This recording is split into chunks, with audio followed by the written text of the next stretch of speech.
Aklı ne yok oldu gözün jас алып. Түсірмеңізші. Жаным жылап жатыр. Неге көңілсіз деп ойлап қалмаңыздар, жайсыз сезініп тұр өзін.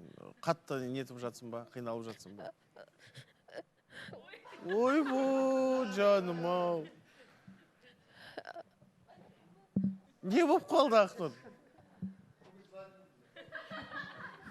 Жоқ, енді азаннан бері келіп, сәл сырқаттанған, температурасы көтеріліп жатыр, сондықтан мазасы жоқ болғандықтан қазір еміне еркін беріп жылап отыр. Енді Ақтұр кешірші жаным әшейін. Енді бүгін бірден жіберуге болатын еді, бірақ бүгін үміткер келді. Ималдығы жоғары, иә? Бірақ сен жылап отырсың ғой Ақтұр, не істейміз? Ойбу, Жаным ау.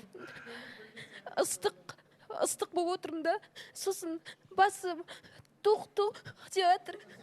Тоқ-тоқ деп жатыр басы өзінің. Иә, жылап жатыр. Енді үміткермен танысуға шамаң бар ма? Негізі өзіңнің шамам бар дейді.